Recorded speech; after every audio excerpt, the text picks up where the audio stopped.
예, 오늘은 유대인 교육 제1번이 되겠습니다. 본문은 누가복음 2장 41절에서 52절, 신약성경 91페이지 제가 봉독하겠습니다. 예수의 부모가 해마다 유월절을 당하면 예루살렘으로 가더니 예수께서 12살 될 때에 저희가 이 절기의 전례를 쫓아 올라갔다가 그 날들을 마치고 돌아갈 때에 아이 예수는 예루살렘에 머무셨더라. 그 부모는 이를 알지 못하고 동행 중에 있는 줄로 생각하고 하루길을 간 후 친족과 아는 자 중에서 찾되 만나지 못하며 찾으면서 예루살렘에 돌아갔더니 사흘 후에 성전에서 만난 적 그가 선생들 중에 앉아서 저희에게 듣기도 하시며 묻기도 하시니 듣는 자가 다 그 지혜와 대답을 귀히 여기더라. 그 부모가 보고 놀라며 그 모친은 가로되 아이야 어찌하여 우리에게 이렇게 하였느냐. 보라 네 아버지와 내가 근심하여 너를 찾았노라. 예수께서 가라사대 어찌하여 나를 찾으셨나이까. 내가 내 아버지 집에 있어야 될 줄을 알지 못하셨나이까 하시니 양친이 그 하신 말씀을 깨닫지 못하더라.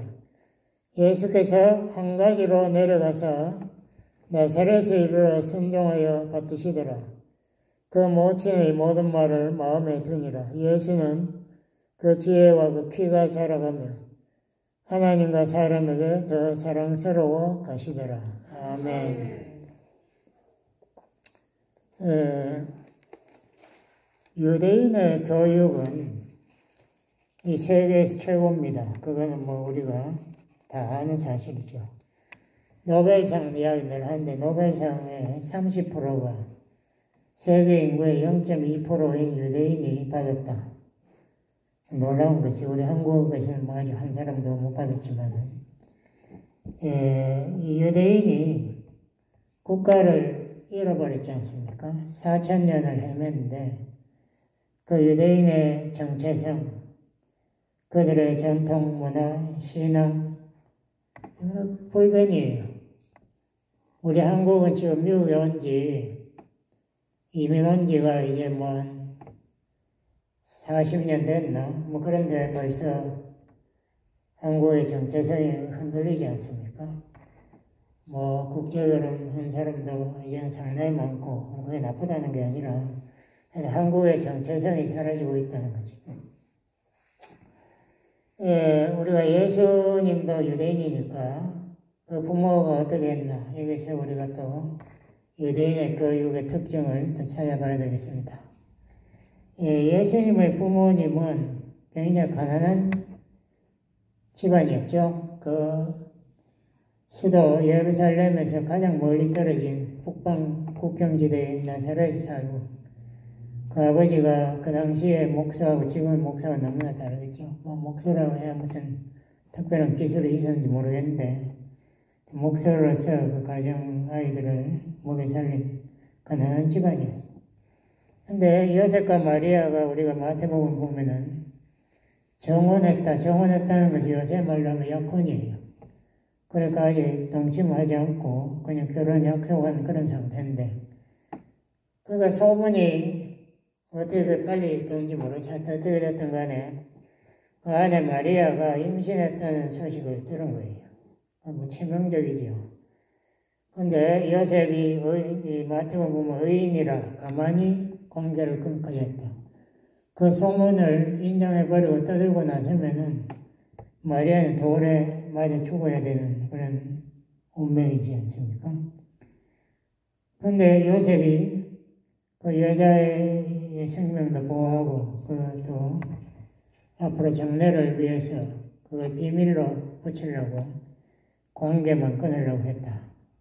근데 꿈에 천사가 나타나서 이 마리아의 임신이 성령으로 된 것이고 그가 낳을 아이가 앞으로 구세주 되니까 세상 죄에서 사람들을 구원할 분이시니까 그분의 이름을 예수, 죄에서 구원할 자라는 뜻을 가진 이름으로 불러라 이렇게까지 말했습니다. 그런데 마리아에게도 또 가브리엘 천사가 와가지고 아들을 낳을 것이다. 그러니까 마리아가 충격적으로 받았지 않습니까?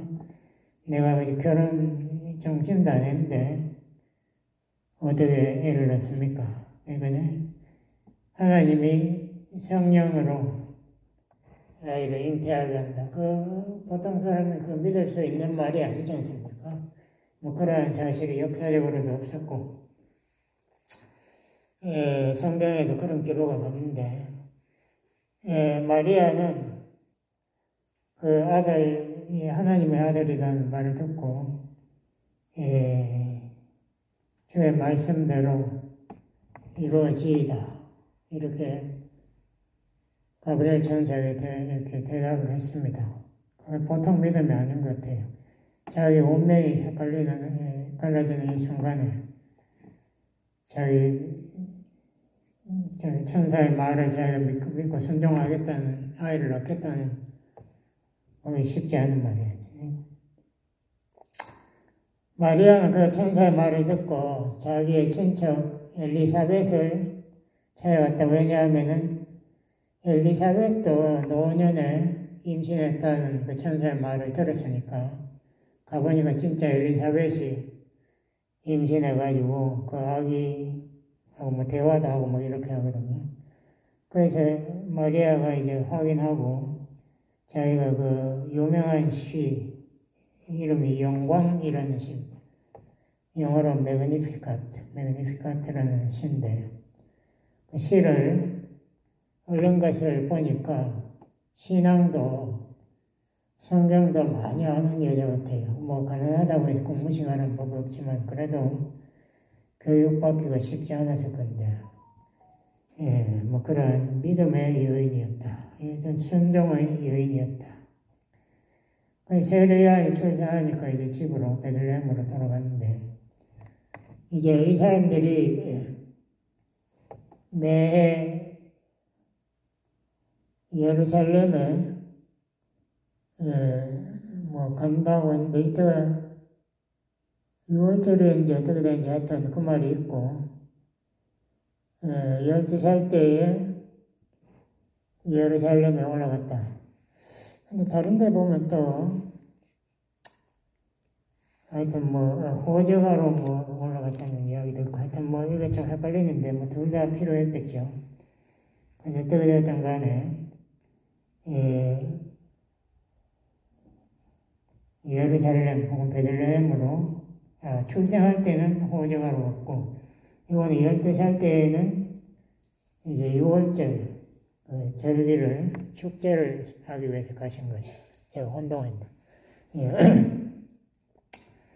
그래서 이 6월절 행사가 6월절로 끝나는 게 아니고 무교절이 또 7일 동안 있습니다. 따라오니까 8일 동안 일주일 넘게 축제를 6월절을 하고 이제 고향으로 돌아오려고 하는데 하룻길을 걸었다. 보통 한 15마일 정도 빨리 못 걸으니까 그리고 근데 거기 나사렛에서 예루살렘 계산해보면 한 5일 한 일주일 가까이 걸리는 것 같아요. 그러니까 처음에 조금 가서 예수가 안 보인다는 것을 확인하고 깜짝 놀래가지고 부모는 예루살렘으로 돌아왔습니다. 돌아와서 하루 종일 찾았는데도 못 찾은 거예요. 굉장히 당황했죠. 마리아의 말에 분노가 있습니다. 네가 어찌하여 네 아버지와 내가 근심하게 하느냐고. 굉장히 아버지 요셉을 분노하는 것을 우리가 느낄 수 있는데 내 아버지라는 말을 강조한 거 보면은 요셉이 굉장히 분노한 것 같아요. 근데 예수님이 여기에서 우리가 상식적으로 생각하면은 미안하다는 말을 한마디는 해야 될 것 같은데 그런 말이 없고 예수께서 가라사대 어찌하여 나를 찾으셨나이까 내가 내 아버지 집에 있어야 할 줄을 알지 못하셨나이까 오히려 꾸중비슷하게 그렇게 이야기합니다. 그래서 이것이 유대의 그 관습을 이해할 수 있는 말인데요. 예수님이 이제 12살이 끝나면은 이 13살이 되면은 바미츠바라는 의식을 행사합니다. 바미츠바라는 것은 이 아이는 이제 성인으로 취급하겠다는 거예요. 배울 거 다 배우고 이제 자랄 만큼 자랐다. 그래서 바미츠바가 되면은 자기 아버지의 생업에도 참여할 수 있고, 혹은 그것을 물려받기도 하고. 그러니까 이제는 요셉을 아버지로 모시고, 자기 진짜 아버지가 아니지만은 열심히 효도하며 살았는데, 이제는 자기의 그 정체성, 이제 하나님의 아들로서의 정체성을 찾겠다는 의미, 여기서 약간 내포하는 것 같아요. 그래서 내가 내 아버지 집, 당신이 말한 요셉이 아니고 내 아버지, 하나님의 집, 성전에 있을 줄을 몰랐는가? 당신 지금까지 그걸 몰랐나? 뭐 이런 이야기거든. 마리아는 이미 출생 때부터 천사들, 가브리엘이나 뭐 여러 가지 천군 천사들의 찬양 뭐 이런 걸 다 들었지 않습니까? 그래서 상당히 그러한 데 대해서 무심하다는 뭐 그런 치료적인 것기도 하고, 어떻게 됐든 그렇게 예수님 대답했습니다. 예수님이 10몇 년 동안을 다시 나사렛에 올라가서 순종하여 받드셨다. 그래서 목소리를 도우고 뭐 효도했겠죠. 예수는 지혜와 키가 자라면 하나님과 사람에게 자랑스러워 가더라. 그러니까 여기서 분명히 예수님의 인성, 예수님은 인간으로 오셨다는 것을 말하고 있습니다. 빌립보서 2장 6절에 보면 예수님이 하나님의 본체, 하나님과 본성이 똑같지만 자기가 그것을 내려놓고 영어로는 empty, 비워놓고 인간으로, 일부러 겸손하게 인간으로 오셨다라고 분명히 말하고 있어요. 그러면 예수님의 많은 신성이 예수님의 인성에 의해서 막혔다는 것이 분명한 것 같아요.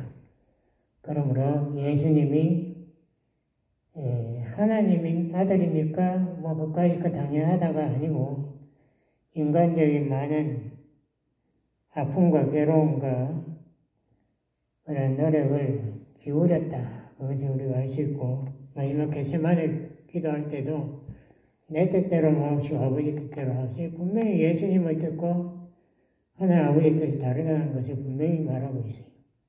그러므로 예수님은 인간으로 오셨습니다. 단지 성령 충만한 인간으로 오셨는데, 그 예수님이 부활함으로써 자기의 신성을 회복한 것을 우리가 성경에서 볼 수 있죠. 그거는 뭐 다음 기회에 이야기하고, 예수님이 3년 사역할 때에도 그 가족들이 예수님을 메시아로 전혀 믿지 않았어요. 그래서 친척들까지도 예수를 미쳤다. 마가복음 3장 21절로 나와. 예수를 미쳤다라고 하고, 그를 붙들려 잡아서 강제로 집에 가두려고 했다. 뭐 이런 이야기까지 나오고 있습니다. 그리고 우리가 누가복음 4장에 보면 고향 사람들도 예수의 메시아를 저는 이해 못하고 인정하지 않았죠. 죽이려고 했던 뭐 그런 기억도 있고. 근데 예수님이 군중들에게는 상당히 인기가 있었는 게, 왜냐하면 예수님이 옛날 선지자도 못한 많은 새로운 이적들을 뭐 죽은 사람까지 살리고 이렇게 하니까 사람들이 너무 놀란 거죠. 뭐 바다의 광풍을 잠재우고 뭐 오병이어로 수많은 사람 먹이고 하니까, 그래서 군중들은 예수님을 정치적 메시아로 초대하려고 했고, 예수님은 그렇기 때문에 자기가 메시아라는 것을 밝히지 않으려고 굉장히 노력한 것을 우리가 볼 수 있습니다. 뭐 그건 중심 내용이 아니고, 여기에서 이제 유대인 교육에 대해서 제가 조금 배경을 조금 설명하겠습니다. 유대인들이 교육에 왜 그렇게 성공했나? 유대인들은 자기들의 신앙을 이방인에게 적극적으로 전하려고 한 그런 노력은 거의 없는 것 같아요. 조금은 있지만 거의 없는 것 같아요. 구약에도 보면 요나서 같은 데 조금 나오지 이방 선교에 대한 말씀은 거의 기록되어 있지 않습니다. 그러니까 유대인들의 그러면 교육은 무슨 교육인가? 우리가 이 현용수 박사라는 사람, 한국에 굉장히 알려진 거예요. 쉐마 교육이라고 이렇게 해가지고 책을 쓰고 뭐 그렇게 하는데, 그 사람의 의견도 제가 좀 읽어봤는데, 성경적으로 정확하지 않은 것도 많이 있고 한데, 거기서 배울 것도 많더라고요. 그래서 유대인 교육은 철저하게 가정 중심의 교육이었습니다. 우리 지금 신약의 교회가 크게 실수하고 있는 게 가정 교육이 강조되지 않아요. 우리 교회는 그냥 교회에 열심히 모였더라. 사도행전에 보면은 그게 중심으로 항상 나오고 거기에서 무슨 가정의 자녀들을 잘 교육해서 자녀들이 훌륭한 사역해야 되는데 이런 말은 거의 없지 않습니까? 거의 다 그냥 모르는 사람들 전도 성공했다. 특히 바울은 이방 저 멀리 모르는 나라 가가지고 복음을 전파했다. 이방인에게. 그러니까 완전히 구약 거의 제쳐놓고 신약 그 당시 제대로 기록된 성경도 별로 없었죠. 근데 하여튼 그러한 사역을 펼쳤는데 유대인의 종교생활 구약에도 많이 배울 게 있다. 그 현용수 목사의 그 강조점입니다. 그래서 이번은 이스라엘에 가가지고 그 레바이 선생들과 공동생활을 20년 했대요.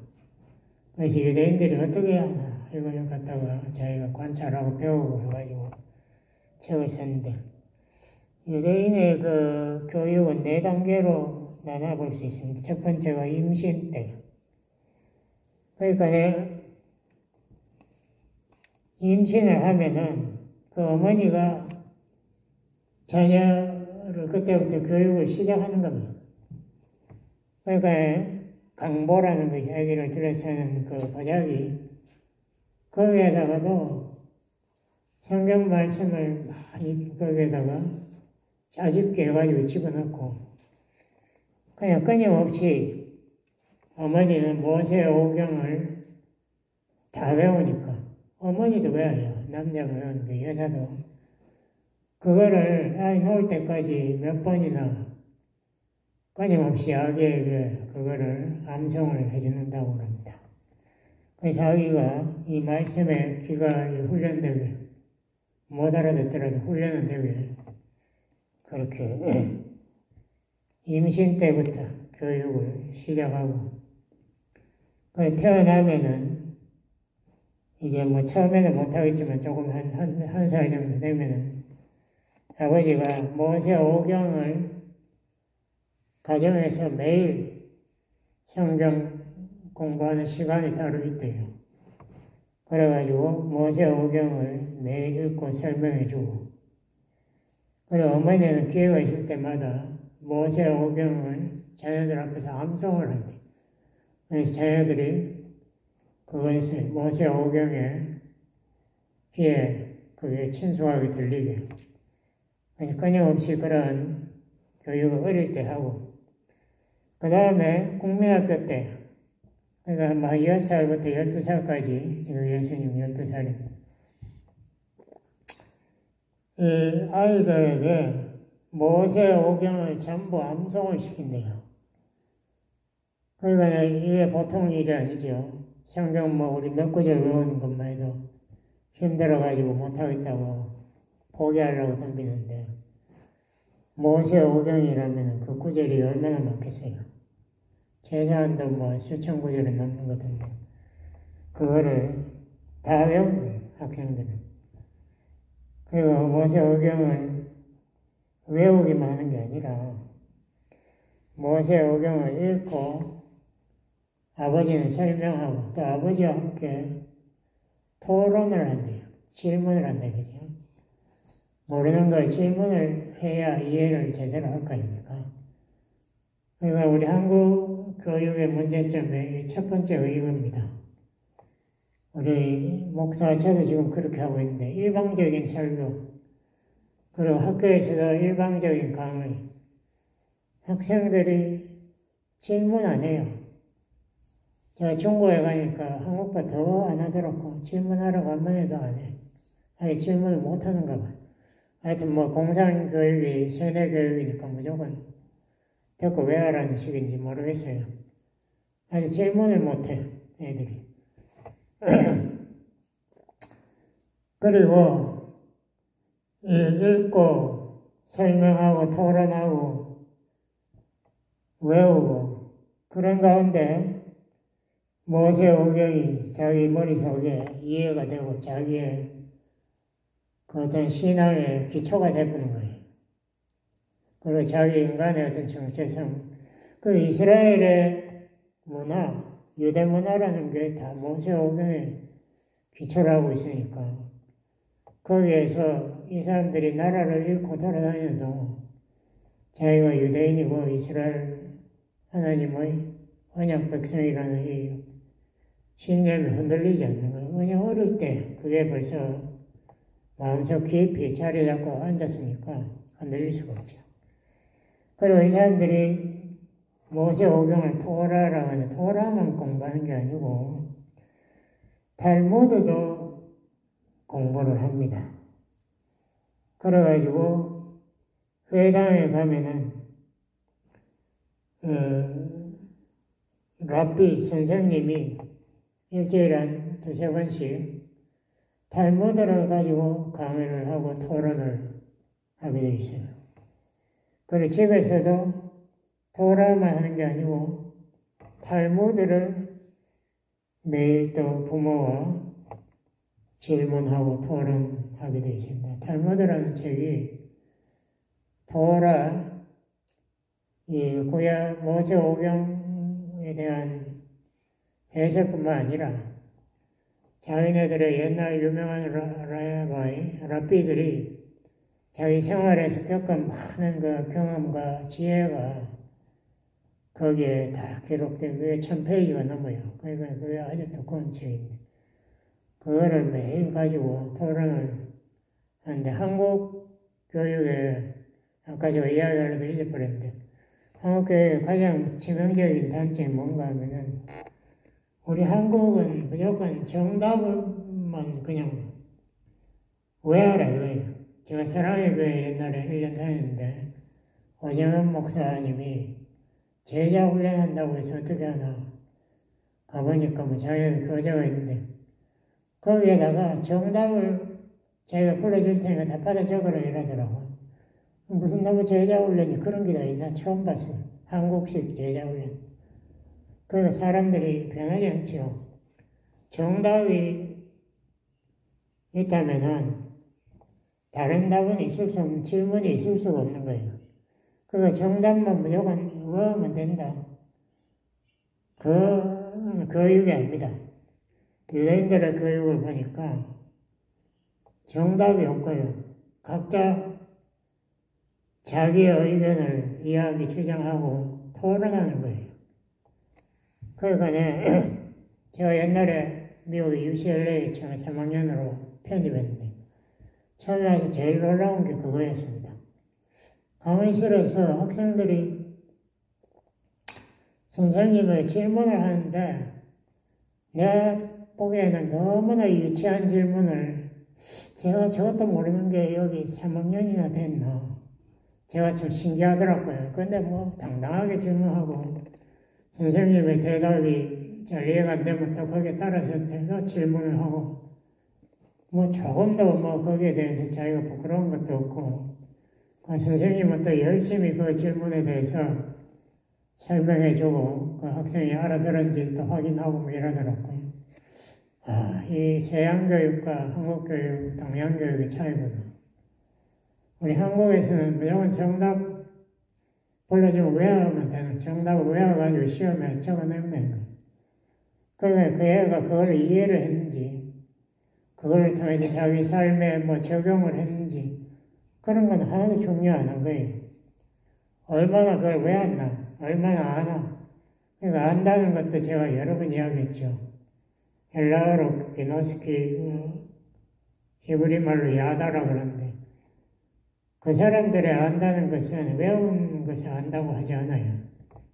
그 사람들은 그것을 자기 삶에 실천해서 체험적으로 깨달은 그게 그 사람들의 지식입니다. 그러니까 이게 벌써 너무나 다른 거죠. 사람이 이거 자기 생활에 직접 자기가 스스로 해보고 그걸 이게 정말 진리구나, 이게 정말 이게 열매가 있네, 이걸 자기가 체험해야 그 사람이 그걸 자기 마음에 신념이 생기고 자기 생활에 적용하지. 그냥 지식으로 외운 거, 그 시험 치고 나면 다 잊어버리면 그거는 아무 소용없어요. 제가 고등학교 때 독일어를 선택을 했는데, 독일어를 고등학교 때 2년, 대학교 또 교양 과목으로 독일어가 있더라고요. 독일어를 2년 했는데도 그거 밤낮 외우고 잊어버리고 하니까 제가 아무것도 기억도 안 나요. 독일어 뭐 이히빈 어쩌고 아무것도 모르겠어요. 지금 아무 소용없는 거예요. 그건 쓸데없는 지식이죠. 머리만 복잡하면. 그러니까 우리가 이 교회에서도 제가 말만 하고 그걸 우리 훈련을 못했는데 교회에서도 이 묵상이라는 걸 해야 됩니다. 그냥 성경을 많이 읽었다, 많이 외웠다로 끝나면 안 돼요. 그거 별로 도움 안 돼. 그렇게 하면. 그 다음에 그 말씀을 가지고 묵상을 해야 돼요. 묵상에 제가 뭐라고 그랬습니까? 기억하시는지 몰라요. 묵상하는 방법. 그게 바로 질문하는 거라고 제가 몇 번 이야기했죠. 5W1H. 예? 그것이 what, 무엇, 그리고 when, 언제, where, 어디, who, 누가, 그리고 가장 중요한 것이 how, 어떻게. 이 질문을 자꾸 하면서 자기 스스로 답을 찾아야, 그래야 자기 마음에 깨달음이 오고 그것을 자기 삶에 실천하게 되고, 나는 왜 못하나? 하나님은 이 말씀을 지금 나에게 왜 하시는가? 이거 자꾸 물어봐야 돼요. 내 삶에 뭐가 문제가 있나? 나는 이 말씀을 따라 하려면 무엇을 해야 하나? 지금 내가 당장 하시는 게 뭐가 있나? 자꾸 질문을 해야 삶의 발전이 있죠. 그냥 읽기만 하고 외우기만 하면은 아무 변화가 없습니다. 왜냐하면 성경책만 딱 덮어버리면 잊어버립니다. 그래서 우리가 묵상이라는 거, 시험 공부할 때에도 질문이라는 거, 이거 굉장히 필요한데, 제가 중국 선교하면서 그때 참 절실하게 느꼈어요. 와, 중국 사람들 완전히 그 세뇌만 돼가지고 질문을 하라고 제가 빌었는데도 한 명도 질문 안 하더라고. 질문 못해. 그런 거 해봤어야 뭐 질문을 하지. 좀 답답하더라고. 그런데 이 유대인 교육의 핵심은 바로 질문에 있대요. 여기 예수님도 보니까 이 선생님들 성전, 예루살렘 성전이라면 유대인이 최고의 장소를 여기는 거예요. 그 예루살렘 성전 안에도 회당이 있어요. 시나고그. 그 회당에서 모여서 성경 토론하는데 그 당시에 라비 성경 유명한 사람들, 뭐 여러분도 많이 들어보셨겠지만 힐렐도 있고, 그 당시에 가말리엘도 있고, 아주 유명한 사람들이 많이 있었겠죠. 그런 사람들, 여기서 예수님이 같이 이야기하니까 예수님이 아주 익사이팅해진 것 같아요. 이런 하나님의 말씀을 귀하게 여기는 이런 사람들도 있구나. 거기에서 같이 그 사람들에게 질문도 하고, 근데 질문이라는 것도 모르는 것을 묻는 것보다도 당신은 이걸 어떻게 생각하니 그 사람들의 이해를 평가하기 위해서 질문도 하고, 내가 생각하는 의견을 제시하기 위해서도 당신의 이 생각에 문제가 있다고 생각하지 않는가라는 이런 질문도 많이 있어요. 그러니까 질문을 하면서 그 사람들과 대화했다. 여기서 우리가 예수님이 이미 이 가정교육을 혹은 회당교육을 충실히 받았다는 것을 우리가 볼 수 있습니다.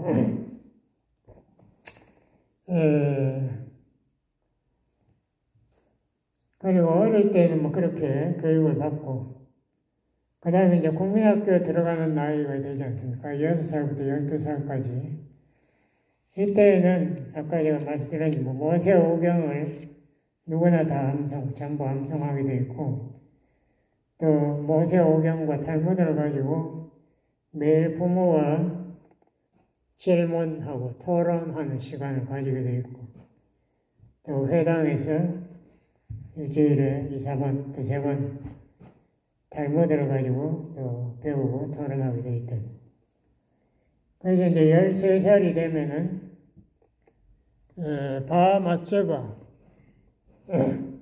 바마제바 축제를 한다 이거죠. 제가 아까 말씀드렸죠. 바마제바라는 것이 명령의 아들이요, 계명의 아들이라 뭐 이런 뜻이에요. Son of Commandment. 그래서 이제 성인, 이제 명령을 순종할 혹은 책임질 나이가 되었다 뭐 이런 뜻으로. 그래서 여자들도 이 바마제바 축제를 많이 한대요. 그걸 하고 나면은 회당 예배에도 혹은 공적 기도에도 멤버로 이제 기도하고 있고, 도라를 읽는 순서도 또 돌아가면서 책임 맡을 수 있고, 아버지의 일에 참가하기도 하고, 또 그 중에 뛰어난 학생들은 레바이의 특별 학생이 됩니다. 그러니까 바울 같은 사람이 가말리엘의 특별히 추출된 학생이 되는 거죠. 그래서 이 사람들 앞으로 라비가 되는 교육과 훈련을 받게 된다. 뭐 이렇게 되어 있습니다. 그런데 제가 이것도 보고 놀랐어요.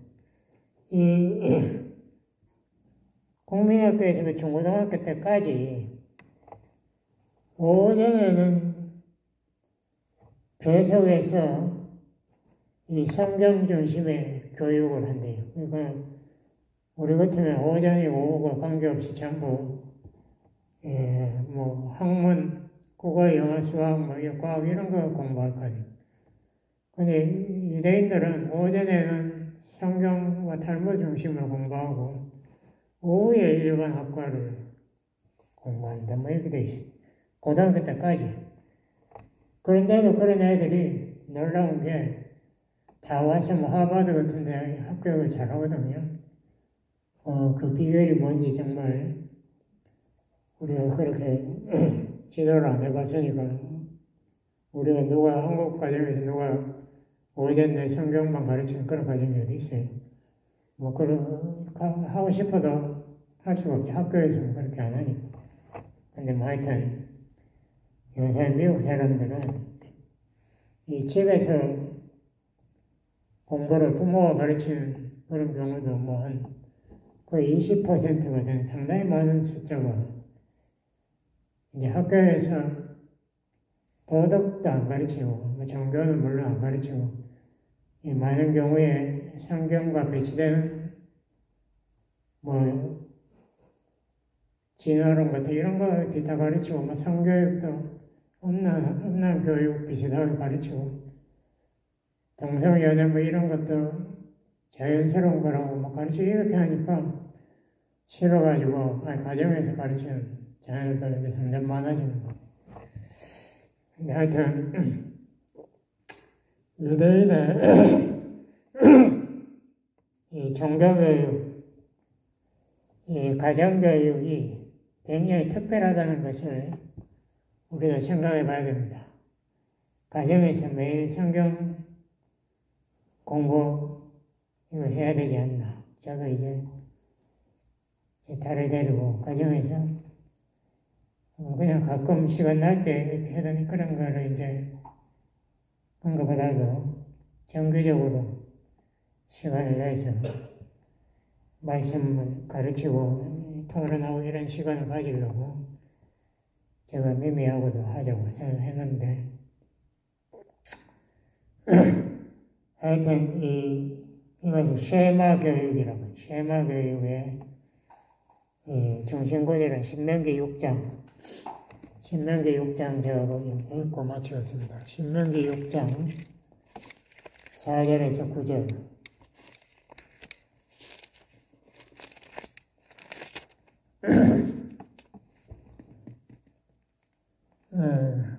이스라엘아 들으라. 듣는다는 게 쉐마라. 우리 하나님 여호와는 오직 하나님 여호와시니 너는 마음을 다하고 성품을 다하고 또 힘을 다하여 내 하나님 여호와를 사랑하라.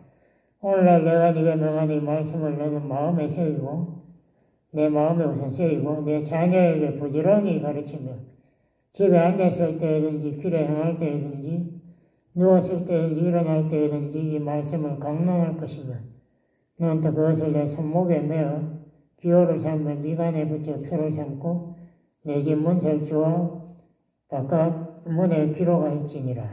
아멘. 기도하시겠습니다. 하나님 아버지 감사합니다. 우리가 유대인의 쉐마 교육을 우리도 삶에서 실천할 수 있도록 우리 가정교육을 축복해 주세요. 예수님 이름으로 기도드렸습니다. 아멘.